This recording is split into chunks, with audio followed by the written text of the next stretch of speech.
नमस्कार दोस्तों, मैं हूं भारती पाटनी। स्वागत है आपका मेरे चैनल तकदीर ग्रहों से में। तो दोस्तों, आज मैं आपको इंदु लग्न के बारे में बताने वाली हूं। ये इंदु लग्न क्या होता है कि बहुत से क्लाइंट हमारे पास ऐसे आते हैं, विशेषकर नौ युवक जो होते हैं और जो नौ युवतियां होती है, वो जानना चाहती हैं कि क्या वो भविष्य में करोड़पति बनेंगे कि नहीं बनेंगे। तो इसके लिए एक जेमिनी सिद्धांत बताया गया है।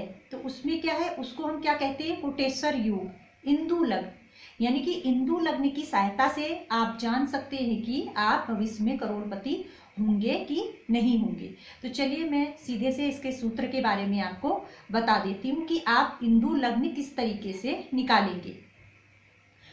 तो लग्न से आपको क्या देखना है, लग्न से नवम भाव और चंद्रमा से नवम भाव। लग्न से नवम भाव में कौन सी राशि बन रही है और चंद्रमा से नवम भाव में कौन सी राशि बन रही है। चलिए इससे पहले हम ग्रहों की कलाओं के विषय में जानेंगे, ग्रहों की रश्मियों के बारे में। आपको ये याद कर लेना है क्योंकि इसमें बहुत महत्व है। जैसे कि सूर्य को कितनी कलाएं प्राप्त हैं, तो सूर्य को 30 कलाएं प्राप्त है। मैंने इसमें लिख दिया है, सूर्य को 30, चंद्रमा को 16, शुक्र को 12, बृहस्पति को 10, शनि को 1, मंगल को 6 और बुध को 8। आप इसमें देख लीजिए, नोट कर लीजिएगा। सूर्य को 30 रश्मियां प्राप्त हैं, चंद्रमा को 16, शुक्र को 12, गुरु को 10, मंगल को 6, बुध को 8 और शनि को 1 रश्मि मिली हुई है। ये रश्मियां हैं ग्रहों की, इसमें राहु और केतु को सम्मिलित नहीं किया गया है, तो आप ये रश्मियों को याद कर लीजिएगा। अब आगे बढ़ते हैं कि लग्न से नवम भाव। आप इसमें देख लीजिए कि मैंने कन्या लग्न की कुंडली ले रखी है। तो कन्या लग्न से नवम भाव बनता है आपका, जहां पर 2 नंबर लिखा हुआ है। आप यहां से गिनिए, 1 2 3 4 5 6 7 8 9। तो यहाँ पर यानी कि शुक्र की राशि बन रही है, क्योंकि यहाँ पर वृषभ राशि है। वृषभ राशि का स्वामी होता है शुक्र। और आप इसमें देख लीजिए, शुक्र को कितनी रश्मियां प्राप्त है, तो शुक्र को 12 रश्मियां प्राप्त है। तो यहाँ पर हम लिख लेंगे 12। अब चंद्रमा से लेना है आपको।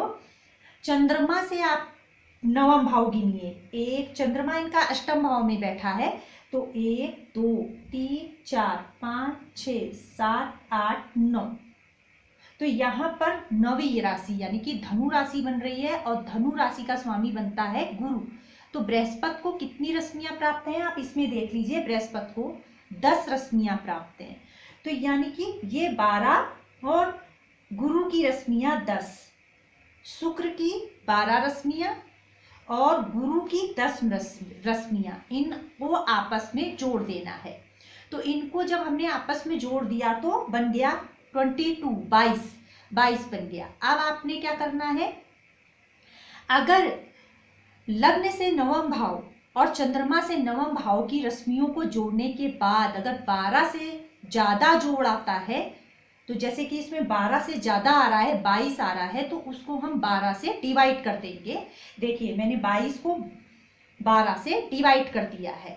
तो इसको डिवाइड करने पर जो शेष बचे, तो शेष बच रहा है 10। तो जो शेष बचे उसे चंद्रमा से आपको फिर गिनना है। तो जैसे कि इसमें 10 बच गया, तो अब चंद्रमा इनका अष्टम भाव में बैठा है, तो यहां से मैं गिनूंगी 1 2 3 4 5 6 7 8 9 10। तो यहाँ पर कौन सी राशि बन रही है, शनि की राशि बन रही है। और यहाँ पे कौन बैठा है, मंगल, उच्च का ग्रह बैठा है। तो इसी को कहते हैं कोटेश्वर योग।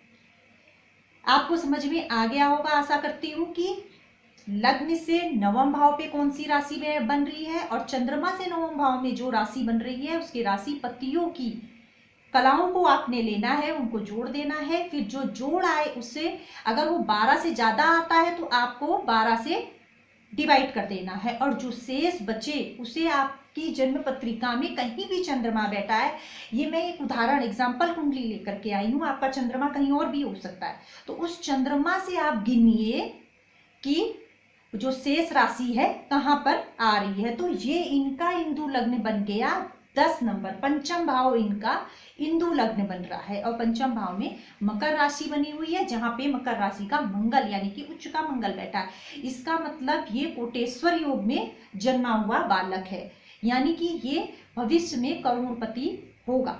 और एक उच्च के ग्रह की देखिए आप बृहस्पति की दृष्टि भी पड़ रही है, तो बृहस्पति की दृष्टि पड़ रही है, एक ग्रह उच्च का बैठा है, तो ये फॉर्मूला पूरी तरीके से लागू हो जाता है कि ये कोटेश्वर योग में जन्मा बालक है। तो इसी को इंदु लग्न विधि से करोड़पति बनेगा या नहीं बनेगा जातक जाना जाता है।